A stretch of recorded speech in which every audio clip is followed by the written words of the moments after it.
Hello बच्चों, welcome to the new class for the chapter lenses.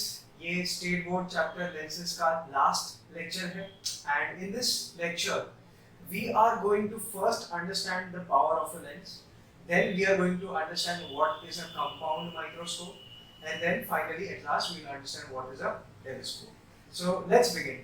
तो power of a lens क्या होता है? Power of a lens is defined as the ability of the lens to bend light.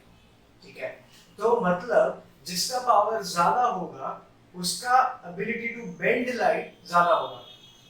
मतलब जिसका power ज्यादा है वो वाला लेंस लाइट को बहुत ज्यादा बेंड करेगा, जिसका पावर कम है वो लाइट को कम बेंड करेगा। ठीक है, सो अभी पावर ऑफ द लेंस का फॉर्मूला क्या है? ठीक है, तो power of the lens P is equal to 1/f।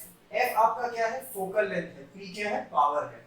अब इस फॉर्मूला में जब आप फोकल लेंथ का वैल्यू डालोगे तो जनरली हम लोग सेंटीमीटर्स में मेजर करते हैं फोकल लेंथ को, बट यहाँ पे आपको उसको मीटर में कन्वर्ट करने के बाद यहाँ पे सब्स्टिट्यूट करना है, इसलिए मैंने लिखा है focal length has to be in metres.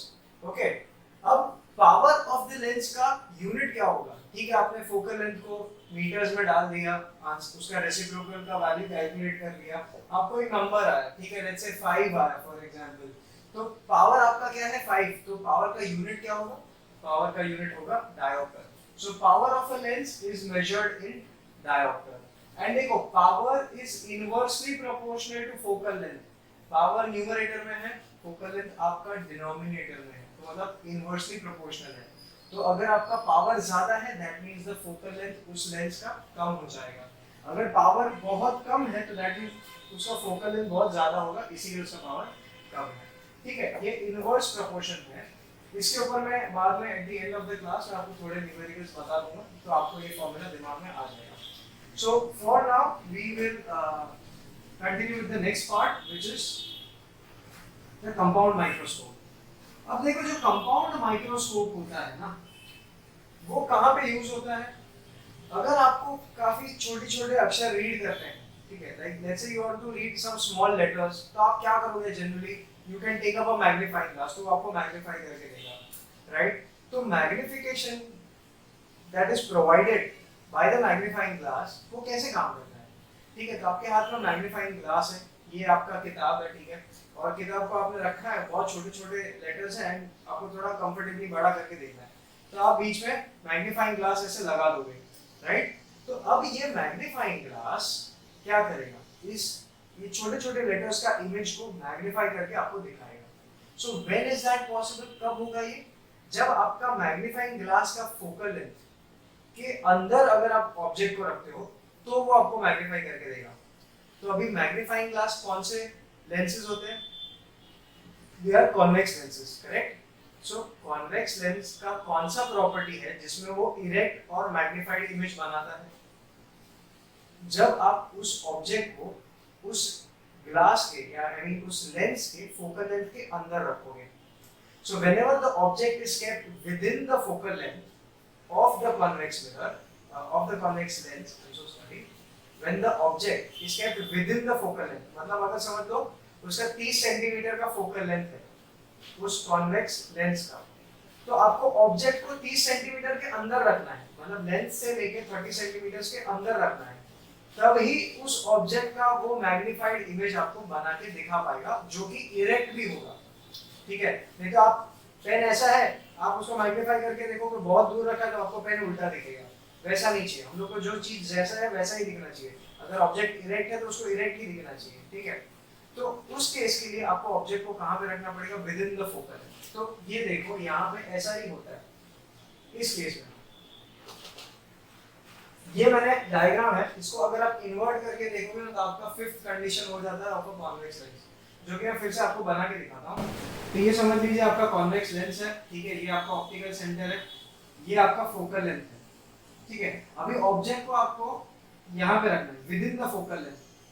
Focal length क्या होता है? ऑप्टिकल सेंटर से लेके फोकस तक का डिस्टेंस को आप फोकल लेंथ बोलते हो। अभी ये ऑब्जेक्ट फोकल लेंथ के अंदर है, ठीक है, इसलिए मैं उसको with in the focal length बोलता हूँ। तो पहला लाइट रे कैसे जाता है? पहला लाइट रे हमेशा travels parallel to the principal axis, passes through the focus, ठीक है। दूसरा will pass through the optical center. अरे सॉरी, थोड़ा सा मैंने फोकस यहाँ बनाना ही भूल गया, एक मिनट।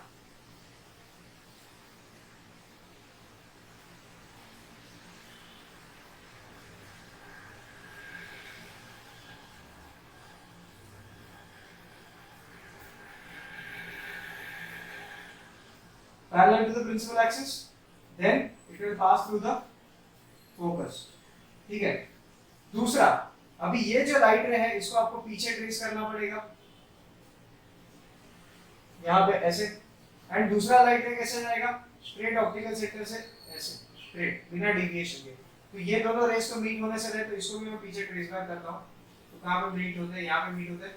तो यहाँ पे मेरे को इस ऑब्जेक्ट का एक इनलार्ज इमेज देखने मिलता है। देखो ये ऑब्जेक्ट है, ये आपका इमेज है, इतना बड़ा हो गया, राइट। सो अभी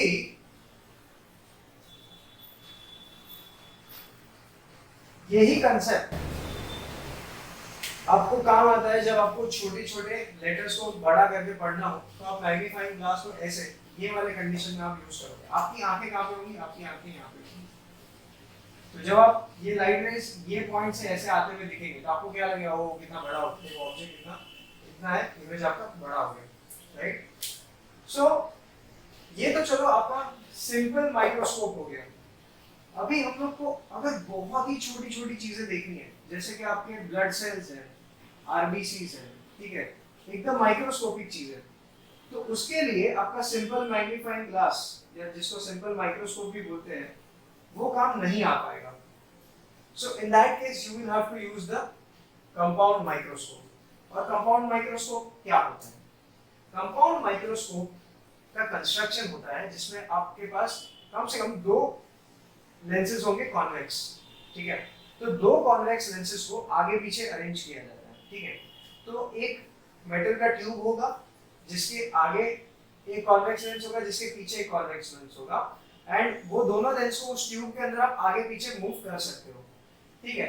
अभी ऑब्जेक्ट आपके सामने रखोगे तो जो लेंस ऑब्जेक्ट के पास में होगा उस लेंस को हम लोग ऑब्जेक्टिव बोलते हैं।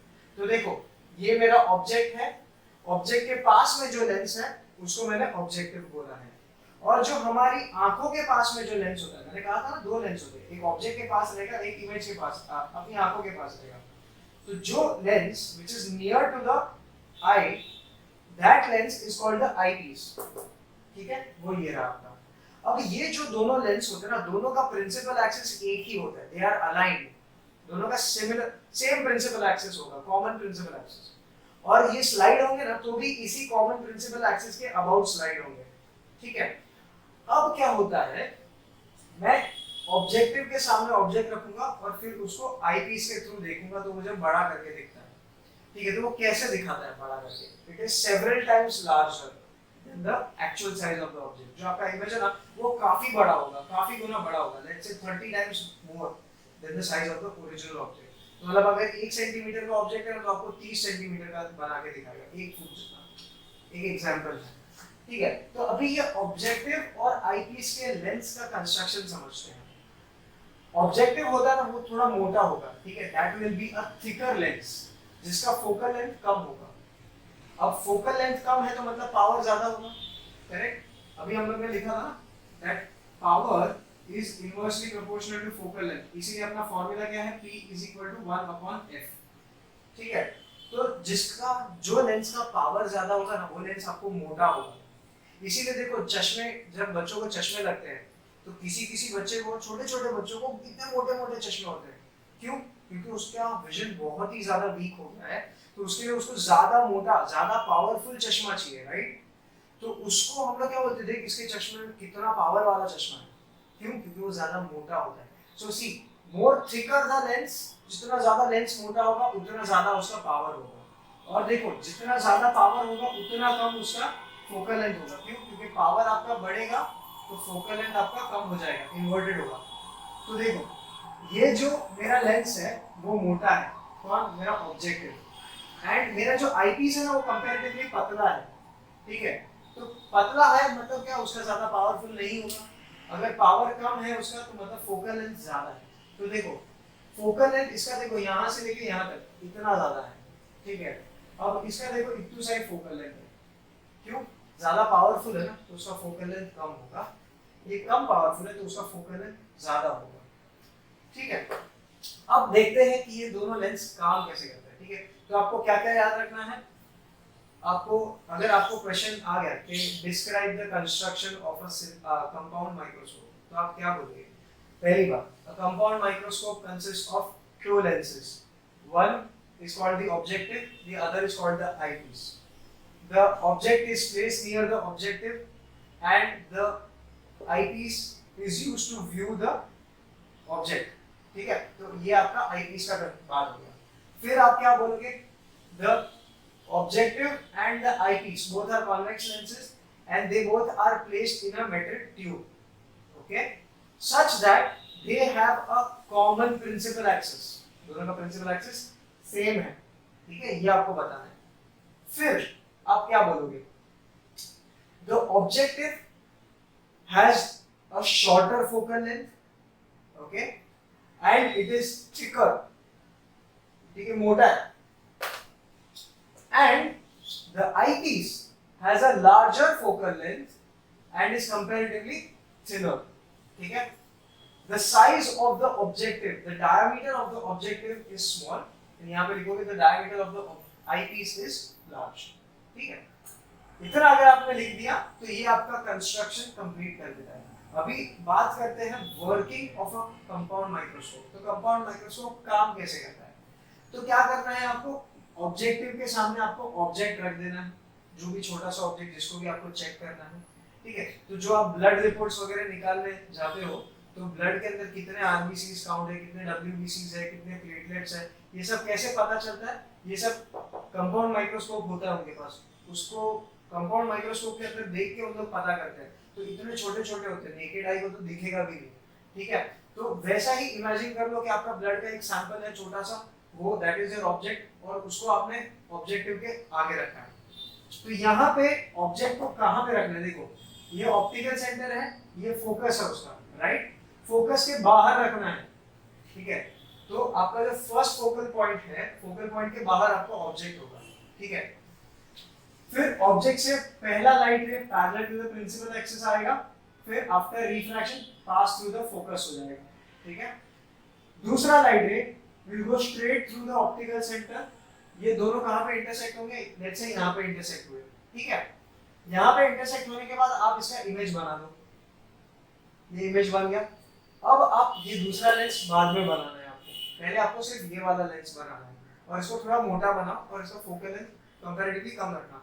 तो लेट्स से अगर इसका फोकल लेंथ आप 2 सेंटीमीटर रखते हो तो 2 सेंटीमीटर इधर, 2 सेंटीमीटर इधर, तो ये वाला जो लेंस है उसका फोकल लेंथ आपको 4 सेंटीमीटर लेना है।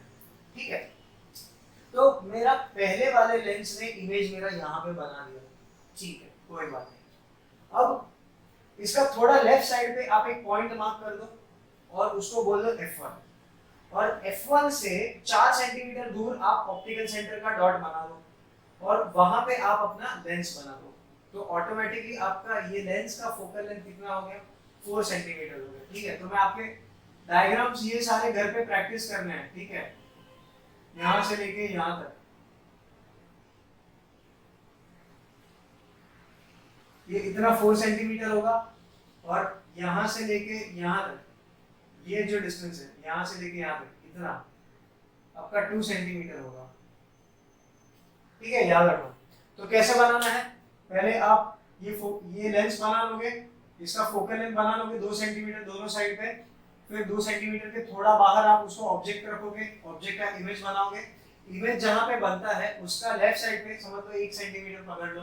ठीक है, यहाँ से 1 सेंटीमीटर दूर एक डॉट बना लो, वो आपका दूसरे लेंस का फोकस पॉइंट हो गया। ठीक है, अब वो फोकल पॉइंट से 4 सेंटीमीटर दूर आपको प्रिंसिपल एक्सिस पे ऑप्टिकल सेंटर बनाना है। ये ऑप्टिकल सेंटर को ध्यान में रख के आप लेंस बना लो। फिर ये ऑप्टिकल सेंटर से 4 सेंटीमीटर ये साइड पे भी आपको दूसरा सेकंड फोकल पॉइंट बनाना है। ठीक है, ये बनाने के बाद क्या होता है? देखो, ये ऑब्जेक्ट का इमेज, पहला इमेज यहाँ पे बना। ठीक है, अब ये जो लेंस है उसके लिए ये वाला जो इमेज है ना ऑब्जेक्ट का काम करेगा। ठीक है, तो इस लेंस के लिए ये जो इमेज है it will act like a object, ठीक है। तो हम लोग इसको ऑब्जेक्ट के ऐसा ट्रीट करेंगे। तो ऑब्जेक्ट से पहला लाइन पैरेलल जाता है टू द प्रिंसिपल एक्सिस और रिफ्रैक्शन के बाद वो फोकस में से चला जाता है ऐसे, ठीक है। दूसरा लाइट रे स्ट्रेट जाता है ऑप्टिकल सेंटर से बिना डिविएट हुए। अभी ये दोनों लाइट रेस तो मीट नहीं होते, तो मैं क्या करूंगा, दोनों रिफ्रैक्टेड रेस को मैं पीछे ट्रेस करूंगा डॉटेड लाइन बना के। जहां पे ये मीट होते हैं उस पॉइंट से मैं प्रिंसिपल एक्सिस पे एक इन्वर्टेड डॉटेड लाइन बना दूंगा जो कि मेरा इमेज होगा। अभी नेचुरल सी बात है, ये इमेज इन्वर्टेड है, आई मीन ये इमेज जो है मेरा it is a virtual image, तो उसको डॉटेड लाइन बनाना, ठीक है। अब ये जो इमेज है ये आपका फाइनल इमेज है, ठीक है। और जब आप आंखों से यहाँ से देख रहे हो, ये आपका आईपीस है ना, तो आपकी आंख यहाँ पे है, तो यहाँ से देखो ऐसा लगेगा कि ये ऑब्जेक्ट, ये जो इमेज बना है ना, उसका लाइट यहाँ से आ रहा है और आपकी आंखों में आ रहा है, तो आपको क्या लगेगा, ओहो इतना बड़ा इमेज है। अभी देखो ऑब्जेक्ट का साइज कितना है, इतना सा, लेकिन आपका इमेज कितना बन गया, इतना बड़ा, ठीक है। तो ये उसका सिंपल सा एग्जांपल है कि कंपाउंड माइक्रोस्कोप काम कैसे करता है, ठीक है। बोर्ड एग्जाम्स के लिए ये डायग्राम्स आपको अच्छे से प्रैक्टिस करने हैं। याद रखना फोकल लेंथ दोनों का लगना चाहिए सेम है, ऐसा नहीं कि ये लेंस का ये साइड पे फोकल लेंथ 2 सेंटीमीटर बनाया, यहाँ पे 4 बना दिया, ऐसा नहीं चलता है। दोनों साइड पे सेम बनाना है, ठीक है। इसका फोकल लेंथ 2 लिया तो इसका भी 2 ले लिया, दोनों का फोकल लेंथ सेम करोगे तो ये डायग्राम ही नहीं बनेगा, ठीक है। तो याद रखो ये जो फोकल लेंथ दिए है ना, ये यूज करके अगर आप डायग्राम बनाओगे आपका बहुत ही अच्छे से डायग्राम बनेगा। ये ऑब्जेक्टिव छोटा बनाना, लेट्स से ये आपका जो लाइन है, अच्छा तो नोटबुक का 2 लाइन तक का आपका, ठीक है, 2 लाइन नीचे 2 लाइन ऊपर आपका ऑब्जेक्टिव वाला लेंस होगा। और जो आपका आईपीस है उसको आप 4 लाइन नीचे 4 लाइन ऊपर, तो मतलब 1 2 3 और ये 4 लाइन, मतलब 1 2 3 4, और यहाँ से 4 लाइन नीचे और 4 लाइन ऊपर, इतना बड़ा आप आईपीस बना देना तो हो जाएगा। दूसरी बात, बोर्ड एग्जाम्स में कभी भी आंसर शीट है तो आंसर शीट में डायग्राम ऐसे बनाना, कभी भी आंसर शीट को टेढ़ा करके ऐसा डायग्राम मत बना देना कि आपको लगेगा कि नहीं ये मेरा अच्छे से जगह है, मैं पूरा पेज यूटिलाइज करूंगा, बहुत अच्छे से स्पेशियस बनेगा, ऐसा मत करना। पेज हमेशा जैसे रखते हैं वैसा रखना और उसी में डायग्राम फिट करने की कोशिश करना। उसी लिए ये 2 सेंटीमीटर और ये 4 सेंटीमीटर वाला कंसेप्ट आपको काम आ जाएगा, ठीक है। सो ये आप डायग्राम्स नोट कर लीजिए, मैं इसको इरेज करके टेलीस्कोप का डायग्राम बना के देता हूँ। सो बच्चों, this is the refracting telescope and हम लोग इसको स्टडी करेंगे। तो बच्चों पहले बताओ कि टेलीस्कोप किसके लिए यूज होता है? तो to see nearby objects, पड़ोसी के घर में झांकने के लिए। It is used basically to see far off distinct objects, ठीक है, जैसे कि स्टार्स हो गए, ठीक है, प्लैनेट्स हो गए, काफी दूर होते हैं हमारे से, उनको देखने के लिए वी यूज अ टेलीस्कोप। अभी क्योंकि वो प्लैनेट है तो ऑब्वियसली साइज बहुत बड़ा होगा, काफी सारे प्लैनेट्स अर्थ से भी ज्यादा बड़े हैं, लेकिन हमको दिखाई क्यों नहीं देते? क्यों? क्योंकि बिकॉज वो बहुत ही ज्यादा दूर है। अब मैंने आपको इसके प्रीवियस लेक्चर्स में जब मैंने ह्यूमन आई एक्सप्लेन किया था तब आपको बताया था कि ऑब्जेक्ट जितना दूर जाएगा उतना एक छोटा सा एंगल आपकी आंखों के ऊपर सबटेंड करता है। तो उसका थोड़ा सा एक रिकैप कर लेते हैं कैसा होता है। Let's say this is the horizontal, यहाँ पे आपकी आई है, ठीक है, यहाँ पे आपका ऑब्जेक्ट है। तो ऑब्जेक्ट देखो इतना बड़ा एंगल आपकी आंखों पे सबटेंड करता है, ठीक है। और अगर ऑब्जेक्ट यहाँ पे, यही सेम ऑब्जेक्ट को मैं यहाँ पे लेके आऊं, मतलब आंखों के ज्यादा पास में, तो अब देखो ज्यादा बड़ा एंगल सबटेंड करता है, दिख रहा है ये बड़ा एंगल है। तो पहले वाले को मैं 1 बोल देता हूँ और दूसरे वाले एंगल को 2 बोलता हूँ, तो देखो एंगल 2 आपका ज्यादा बड़ा है। तो अभी क्या होता है कि प्लैनेट्स जो है वो they are light years away, कोई स्टार्स तो बहुत ही लाइट ईयर्स अवे है, गैलेक्सीज बहुत ज्यादा दूर है, billions and billions of light years away. तो वो क्या होता है ना, इतना दूर है कि अपनी आंखों में बहुत ही छोटा सा एंगल सबटेंड करते हैं, तो अपने को दिखता भी नहीं है वो कि है करके वो, ठीक है। तो अब होता ये है, इसके वजह से आपको ये ऑब्जेक्ट्स दिखते नहीं। अभी आपको चलो उनका स्टडी करना है, तो एस्ट्रोनॉमी के लिए लोगों को स्टडी करना पड़ता है, तो दे यूज टेलीस्कोप्स। अभी टेलीस्कोप्स यूज करने का रीजन तो आपको समझ में आ गया। अब टेलीस्कोप्स को समझते कैसे बनते हैं टेलीस्कोप्स। तो बेसिकली टेलीस्कोप्स आपके दो टाइप के होते हैं। एक होता है रिफ्रैक्टिंग टेलीस्कोप जो कि हम लोग पढ़ने वाले हैं, दूसरा होता है रिफ्लेक्टिंग टेलीस्कोप। अब रिफ्लेक्टिंग टेलीस्कोप में क्या होता है ना, आपके पास एक लेंस होगा और थोड़े मिरर्स होंगे जिससे जिनके कॉम्बिनेशन से आप उस फार ऑफ ऑब्जेक्ट को आप देख पाओगे। एंड दूसरे होते हैं refracting telescopes. Refracting telescopes they are made completely with lenses, ठीक है, उसमें मिरर्स यूज नहीं करते, सिर्फ रिफ्रैक्शन ऑफ लाइट होता है, इसलिए उसको रिफ्रैक्टिंग टेलीस्कोप बोलते हैं। मार्केट में if you go to purchase telescopes, आपको रिफ्लेक्टिंग टेलीस्कोप्स मिलेंगे मिरर वाले, ठीक है, वो सस्ते मिल जाते हैं, 2-3 हजार, 5 हजार, 10 हजार, वैसा उनका रेंज होता है। But refracting telescopes go into lakhs, ठीक है, 5 लाख, 6 लाख, 10 लाख, जितना आपको ज्यादा स्पेंड करना है उस क्वालिटी का आपको मिलेगा। क्यों? क्योंकि refracting telescopes are very difficult, they are very expensive, ठीक है, वो बहुत डिफिकल्ट होते हैं बनाने के लिए, उसमें बहुत प्रिसिशन चाहिए होता है, थोड़ा सा भी ऊंच नीच हुआ वो आपका काम नहीं करेगा। ओके, तो रिफ्लेक्टिंग टेलीस्कोप हमारे सिलेबस में है फिलहाल, रिफ्रैक्टिंग सॉरी, तो उसको स्टडी करते हैं। तो एज यूजुअल यहाँ पे भी आपके पास दो कॉन्वेक्स लेंस हैं, दोनों का फोकल दोनों का प्रिंसिपल एक्सिस कॉमन रहेगा, ठीक है। अब इनका अरेंजमेंट बहुत ही स्पेशल है, बहुत ही यूनिक अरेंजमेंट होता है, कंपाउंड माइक्रोस्कोप से एग्जैक्टली उल्टा है, ठीक है। माइक्रोस्कोप में आपका जो आईपीस था वो बड़ा था एंड जो ऑब्जेक्टिव लेंस था वो छोटा था, यहाँ पे उल्टा है। यहाँ पे आपका ऑब्जेक्टिव लेंस का फोकल लेंथ ज्यादा बड़ा है, ठीक है, देखो मैंने यहाँ पे लिख के रखा है लार्जर फोकल लेंथ, किसका? ऑब्जेक्टिव लेंस का फोकल लेंथ काफी बड़ा है।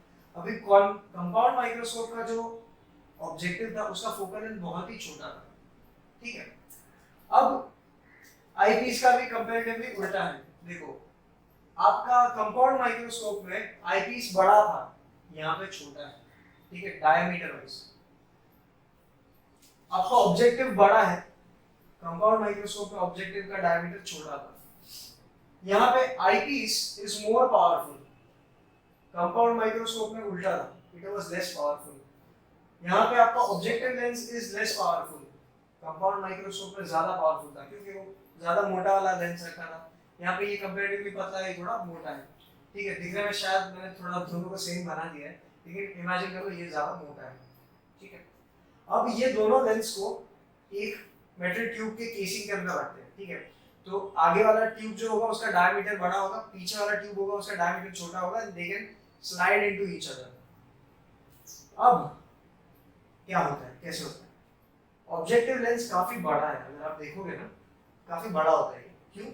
क्योंकि जो एकदम डिस्टेंट दूर स्टार्स जो है वहां से जितना ज्यादा मैक्सिमम लाइट को वो अंदर ले सकता है, उसको लेने के लिए मैक्सिमम जितना भाई लाइट आ रहा है आने दो, इसलिए उसको बड़ा रखा गया है। अगर छोटा सा रखेंगे तो बहुत कम लाइट आएगा, तो आपको वो फार ऑफ ऑब्जेक्ट इतना क्लियरली नहीं दिखेगा, वो प्लैनेट क्लियरली नहीं दिख पाएगा। इसीलिए ऑब्जेक्टिव का जो लेंस का साइज है, डायमीटर, वो काफी बड़ा होता है, ठीक है। अभी ये पतला लेंस होता है, क्यों? ताकि उसका फोकल लेंथ ज्यादा लंबा रहे। फिर क्या होता है, देखो इंफिनिटी से मैं अज्यूम करूंगा प्लैनेट इज इनफाइनाइटली दूर अपने लिए, ठीक है, तो इंफिनिटी से एक पर्टिकुलर एंगल पे जब लाइट रेज आएंगे तो दे विल मीट, ठीक है, and they will meet here at the focal point. ये जो फोकल पॉइंट है ना पहले वाले लेंस का, वो यहाँ पे है, ठीक है, और उसी फोकल पॉइंट के प्लेन में, फोकल पॉइंट का प्लेन मतलब ये जो फोकल पॉइंट है उसी में एक परपेंडिकुलर लाइन बना दो ना, तो इसका इमेज उसी लाइन के ऊपर बैठेगा, मतलब फोकल आपका जो फोकल लेंथ का जो पॉइंट है, फोकस है, उधर ही आपका इमेज बनेगा। लेकिन जनरली पैरेलल होते हैं तो पॉइंट इमेज बनता है, यहाँ पे लाइट रेज पैरेलल तो है एक दूसरे से, लेकिन प्रिंसिपल एक्सिस से पैरेलल नहीं है।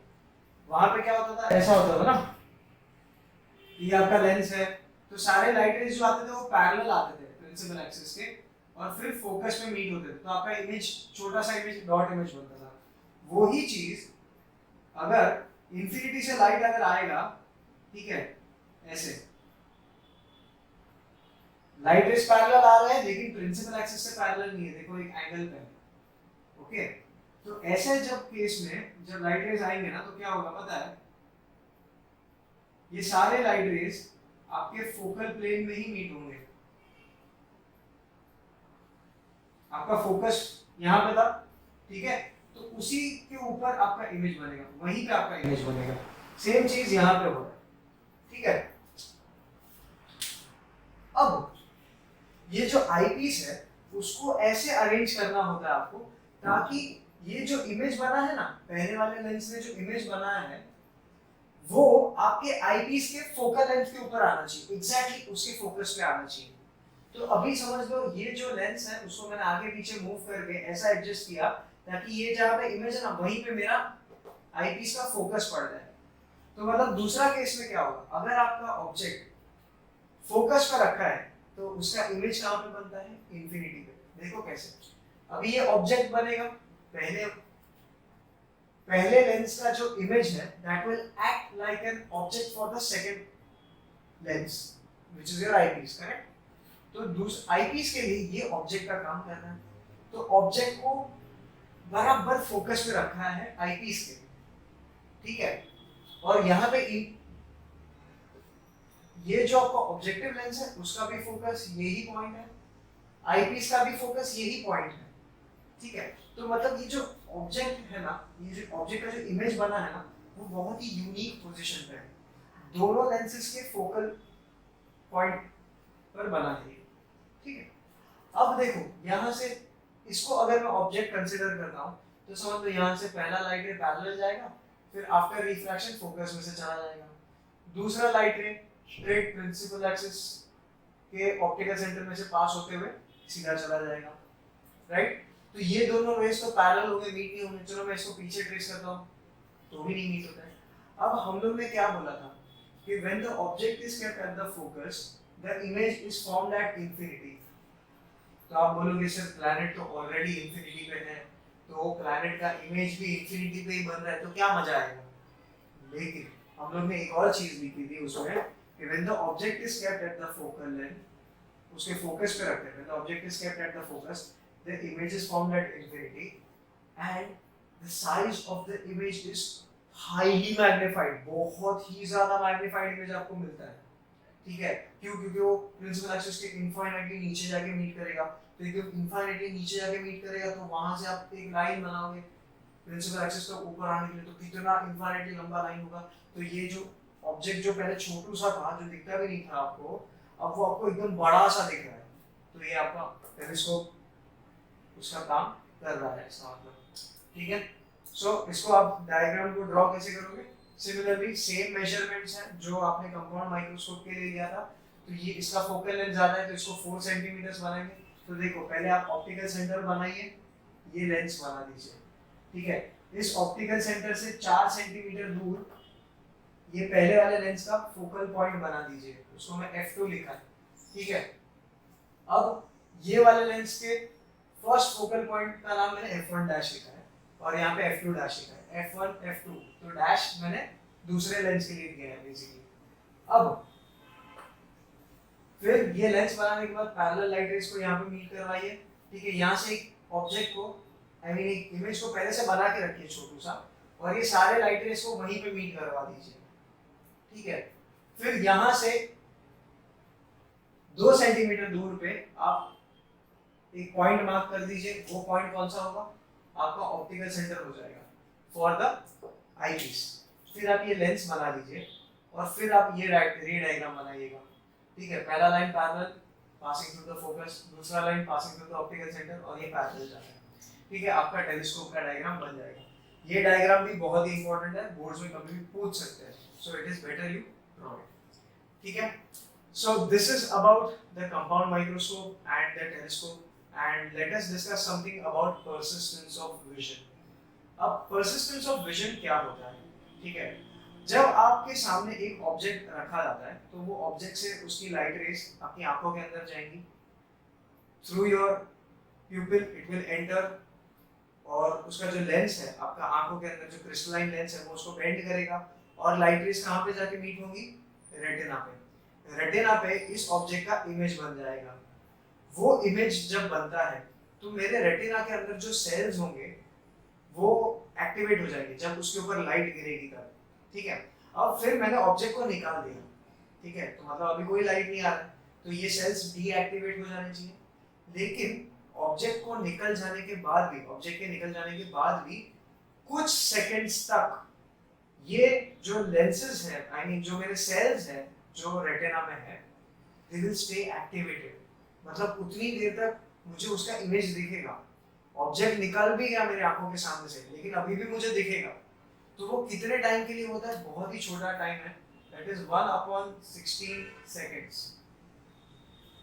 एक सेकंड का 16वां हिस्सा, मतलब एक सेकंड को मैं 16 पार्ट्स में डिवाइड करूंगा, तो जो एक पार्ट का वैल्यू होगा ना, दैट इज 1/16 सेकंड। इतने छोटे टाइम के लिए दिखता है अपने को, ऑब्जेक्ट के निकल जाने के बाद भी आपको दिखते रहेगा। This function is called the persistence of vision. ठीक है, परसिस्टेंस का मतलब क्या है? ऑब्जेक्ट निकल गया फिर भी इमेज आपका परसिस्टेंटली है, इमेज अभी भी एग्जिस्ट कर रहा है आपके लिए, एंड कुछ सेकंड मतलब 1/16 सेकंड के बाद वो इमेज भी चला जाएगा। ठीक है, यही कंसेप्ट है जिसको यूज करते हैं आपके वीडियोस बनाने के लिए। ठीक है, तो जब आप कैमरा से फोटो खींचते हो तो क्या आपको सिर्फ एक ही इमेज मिलता है, राइट? फिर आपको वीडियो बनाना होता है तो आप वीडियो मोड में शूट करते हो और सब कुछ रिकॉर्ड हो रहा है। तो वो कैसे रिकॉर्ड हो रहा है? वो बहुत सारे फोटोज कंटिन्यूअसली खींच रहा है, आपका फोन बहुत ज्यादा फोटोज खींच रहा है कंटिन्यूअसली। ठीक है, कैमरा का काम फोटो ही खींचना है और कुछ नहीं है, लेकिन वो बहुत ज्यादा फोटोज खींचेगा। फिर जब आप उस वीडियो को शूट करके जब आप प्ले करोगे ना, तो वो क्या करेगा? वो सारे इमेजेस आपकी आंखों के सामने से कुछ स्पीड से प्ले करेगा। पहला इमेज आया, दूसरा इमेज आया, तीसरा इमेज आया, चौथा इमेज आया, पांचवा इमेज आया, ऐसे कंटिन्यूअसली जितने भी 2-3 हजार उसने इमेजेस शूट किए होंगे, वो एक के बाद एक के बाद एक के बाद एक आपकी आंखों के सामने से जाते हुए, मतलब आपकी आंखों के सामने से जाएंगे, वो प्ले करेगा। तो होगा क्या? तो मतलब अगर समझ लो उस वीडियो में कोई एक पानी का ग्लास ऐसे लेके पी रहा है, तो पहले उसने यहाँ पे फोटो खींचा, फिर यहाँ पे खींचा, फिर यहाँ पे खींचा, फिर यहाँ पे खींचा, फिर यहाँ पे खींचा, फिर यहाँ पे खींचा, और वो बंदा फाइनली पानी पी रहा है, वो वाला फोटो खींचा। अब इसको जब आप प्ले करोगे ना, तो वो इमेजेस को इतना फास्ट प्ले करता है तो आपको लगेगा कि उसका हाथ कंटिन्यूअसली मूव हो रहा है, लेकिन एक्चुअली कंटिन्यूअसली मूव नहीं हो रहा। उसने काफी सारे इमेजेस खींच लिए हैं, काफी सारे फोटोज खींच लिए हैं, और वो सारे फोटोज को आपकी आंखों के सामने से वो काफी फटाफट लेके गया। तो होता क्या है? आपकी आंखों के सामने इमेज आया, निकल गया, लेकिन कुछ सेकंड तक अभी भी आपकी आंखों के सामने वो इमेज है। ऑब्जेक्ट तो निकल गया, आपका फोटो तो निकल गया आपकी आंखों के सामने से, लेकिन उसका इमेज अभी भी आपकी ब्रेन को दिख रहा है। अभी वो इमेज जाए उससे पहले ये दूसरा फोटो दिखा देता है, फिर इसका इमेज दिखेगा, फिर इसका इमेज, ये ऑब्जेक्ट निकल गया, फिर इसका इमेज जब तक जाए उससे पहले ये आपको दूसरा फोटो दिखा देगा। तो इसकी वजह से क्या होता है ना कि आपको एक ऐसा इफेक्ट आता है कि जैसे वो बंदा हाथ एक्चुअल में मूव कर रहा है। तो सारे जो फिल्म्स हैं, जो थिएटर्स में हम लोग देखते हैं, मूवीज, जितने भी वीडियोस आप देखते हो, सबका प्रिंसिपल यही है। बहुत सारे फोटोज को एक साथ आपके सामने से प्ले किया जाता है एट अ पर्टिकुलर स्पीड, जिसके वजह से आपको ऐसा इफेक्ट आता है कि that the objects are actually moving. ठीक है, so this is about persistence of vision. So बच्चों, पावर ऑफ द लेंस के बारे में अब हम लोग थोड़ा ध्यान से डिटेल में देख लेते हैं। लास्ट टॉपिक है चैप्टर का, तो काफी इंपॉर्टेंट है ये। So power of the lens, जैसे कि मैंने पहले भी बताया था, power is equal to 1 focal length. ठीक है, अभी किसका फोकल लेंथ है? लेंस के फोकल लेंथ की बात कर रहे हैं हम लोग।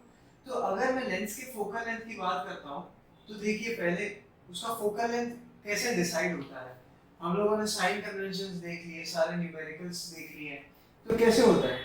देखो, ये आपका लेंस है कॉन्वेक्स, ओके। अब यहाँ पे पैरेलल बीम ऑफ लाइट आता है, तो आफ्टर रिफ्रैक्शन हम लोग कहाँ से पास होते हैं? From the focus. तो जैसे कि आपने देखा कि फोकस राइट साइड पे है, ठीक है, तो हम लोगों ने देखा था साइन कन्वेंशंस में कि जो भी राइट साइड पे डिस्टेंस हम लोग मेजर करेंगे उसको हम लोग पॉजिटिव मेजर करेंगे, जो भी डिस्टेंस लेफ्ट में मेजर होगा वो नेगेटिव होगा, राइट। तो इसीलिए इसका फोकल लेंथ जो है वो राइट साइड पे मेजर करूंगा, कहां से लेके कहां तक? ऑप्टिकल सेंटर से लेके फोकस तक, ये डिस्टेंस मेरा फोकल लेंथ हो जाता है, और उसको मैंने राइट साइड पे मेजर किया, ऑप्टिकल सेंटर के राइट साइड पे, तो इसीलिए इसका फोकल लेंथ पॉजिटिव है। ठीक है, तो अगर किसी ने मुझे बोला the focal length of a convex lens is 5 centimeters, let's say. तो हम लोग को दिया है focal length of a convex, तो मैं f कॉन्वेक्स लिख दूंगा, इज इक्वल टू 5 सेंटीमीटर। तो मैं क्या सिर्फ 5 लिख के छोड़ दूंगा? नहीं, हम लोग को साइंस भी लिखने होते हैं। तो +5 है, -5 है, क्या है? तो कॉन्वेक्स लेंस है, उसका फोकल लेंथ राइट साइड पे होता है, मतलब पॉजिटिव होगा, तो इसीलिए मैं यहाँ पे +5 लिखूंगा। ठीक है। और हम लोग को पूछा है कि इस कॉन्वेक्स लेंस का पावर कितना है, आपको पावर पूछ लिया है।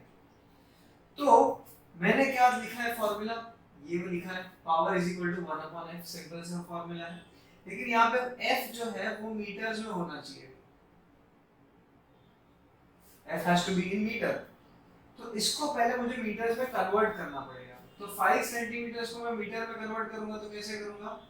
This will be equal to 5 ऐसे कैसा? सेंटी का वैल्यू क्या होता है? 10⁻², तो इनटू 10⁻² कर दूंगा। और ये मीटर जो है ऐसे का ऐसा, तो हो गया आपका कन्वर्जन। देखो आंसर आ गया मीटर में। अभी इसको मैं सब्स्टिट्यूट करूंगा यहाँ पे, तो सॉल्यूशन लिखेंगे हम लोग। Power is equal to 1/f, ठीक है, इज इक्वल टू 1/5 इंटू 10⁻²। अब ये 10⁻² जब मैं न्यूमरेटर में लेके जाऊंगा तो क्या हो जाएगा? 10⁻+2 हो जाएगा। तो इसको हम लोग क्या लिखेंगे? This will B 10⁻+2/5। अब 10⁻+2 मतलब क्या होता है? 10⁻+2 मतलब 100 हो जाएगा अपॉन 5। 5 1 जा 5, 20 जा। सो देयरफॉर आपका पावर का आंसर क्या आया? Power is equal to 20 dioptre. समझ में आया आपको? तो ऐसे आपको न्यूमेरिकल करना है। तो एक सिंपल सा शॉर्टकट बता देता हूँ कि कभी भी अगर सेंटीमीटर में आपको फोकल लेंथ दिया है ना, तो जब आप पावर की फॉर्मूला में सब्स्टिट्यूट करोगे ना, तो सीधा ऐसा लिख देना, power is equal to 1/f, ठीक है, which is equal to 100 upon focal length कितना है? 5 सेंटीमीटर, तो अपॉन 5 लिख देना, कोई मना नहीं कर सकता। ठीक है, क्यों? क्योंकि ये 5 सेंटीमीटर को जब मैं मीटर्स में कन्वर्ट करता हूं तो ये 10⁻² आता है, वही 10⁻² ऊपर जाता है तो 100 हो जाता है। तो उससे अच्छा मैं पहले ही नहीं लिख दूं। कभी भी सेंटीमीटर में रहेगा तो ऊपर न्यूमरेटर में 100 डाल दो, और नीचे जो भी वर्ड है, जो भी आई मीन आपका वैल्यू दिया है इन सेंटीमीटर, उसको यहाँ पे लिख दो 5 सेंटीमीटर। अगर ये 15 होता तो मैं यहाँ पे नीचे 15 लिख देता, अगर ये 25 होता तो यहाँ पे 25 लिख देता, तो 100/25 हो जाता। ठीक है, बहुत ही सिंपल है। अब इसका उल्टा भी पॉसिबल है कि जब आपको पावर दिया होगा और फोकल लेंथ पूछा होगा तो भी सेम फॉर्मूला यूज करोगे, लेकिन इसमें ध्यान रखना कि जब आपको फोकल लेंथ का जब आंसर आएगा ना, वो आंसर आपको मीटर्स में आएगा, सेंटीमीटर में नहीं आएगा। तो अगर समझ लो फोकल लेंथ का आंसर आपको 0.2 आया, तो 0.2 यूनिट क्या होगा? मीटर। बोले तो अभी उसको सेंटीमीटर में कन्वर्ट करूंगा तो that will be multiplied by 100। तो 0.2 into 100 करूंगा तो मेरे को 20 सेंटीमीटर मिलेगा, ऐसा। ठीक है, ये तो कैलकुलेशन का पार्ट हो गया। अब इसके ऊपर भी करेंगे हम लोग न्यूमेरिकल, तो टेंशन मत लीजिए आप। ठीक है, अब हम लोग कुछ और समझते हैं। देखो, कॉन्वेक्स लेंस का फोकल लेंथ का वैल्यू पॉजिटिव है, तो यहाँ पे मुझे पावर भी क्या पॉजिटिव ही मिला है, +20 आया, कहीं भी माइनस साइन नहीं है, तो मैं पॉजिटिव कंसीडर करूंगा। तो मतलब कॉन्वेक्स लेंस का जो पावर होता है दैट इज पॉजिटिव, प्लस में आएगा आंसर आपको। ठीक है, it will always be a positive value. तो अगर किसी ने आपको ऐसा क्वेश्चन पूछ लिया, the power of a lens is 10 dioptre, which lens it is? तो अभी इसने -10 नहीं बोला है, सिर्फ 10 मतलब +10 बोला है, तो प्लस है मतलब कौन सा लेंस होगा? वो कॉन्वेक्स लेंस होगा। ठीक है, चलो इसी पे हम लोग न्यूमेरिकल भी सॉल्व कर लेते हैं कि अपने को इस बार पावर दिया है और फोकल लेंथ जो है वो पूछा है। ठीक है, तो मैं फोकल लेंथ पूछा है हम लोग को और पावर दिया हुआ है। पावर का वैल्यू कितना दिया? उसने बोला है 10 डायोप्टर है।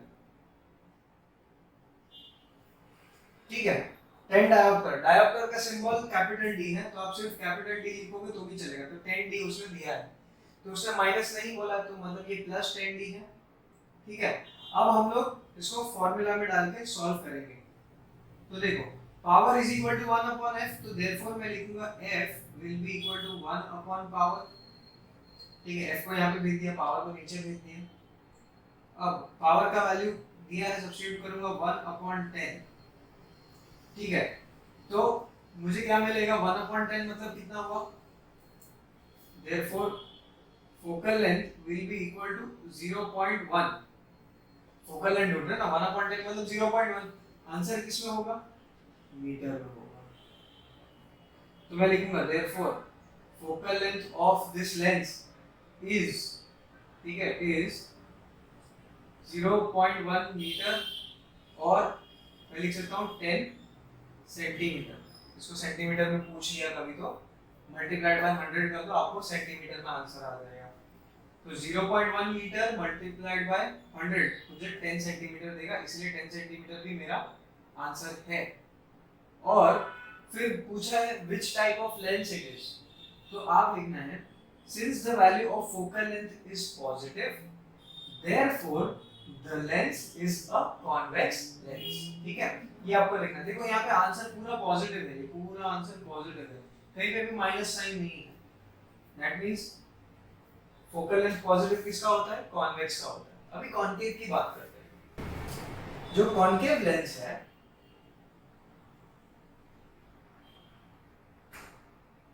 ओके, उसके ऊपर जब एक parallel beam of light ray incident होता है तो कैसे डाइवर्ज करेगा, ऐसे और ये ऐसे, राइट। तो दोनों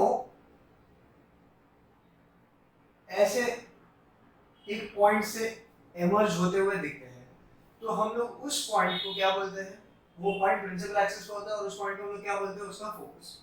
तो ये उसका फोकल पॉइंट हो गया कैपिटल एफ, ठीक है, और ये उसका ऑप्टिकल सेंटर है। तो अभी इसका फोकल लेंथ कौन सी तरफ होगा, लेफ्ट साइड पे। ऑप्टिकल सेंटर यहां से लेके फोकल लेंथ यहां तक, ठीक है, ये उसका फोकल लेंथ हो जाएगा। यस, तो ये फोकल लेंथ ऑप्टिकल सेंटर के लेफ्ट साइड पे मैंने मेजर किया है। अगर लेफ्ट साइड पे मेजर किया है that means it is negative, correct. तो अभी focal length of a concave mirror, focal length of a concave lens, sorry, क्या है, नेगेटिव है। तो देयरफॉर उसका पावर भी नेगेटिव होगा।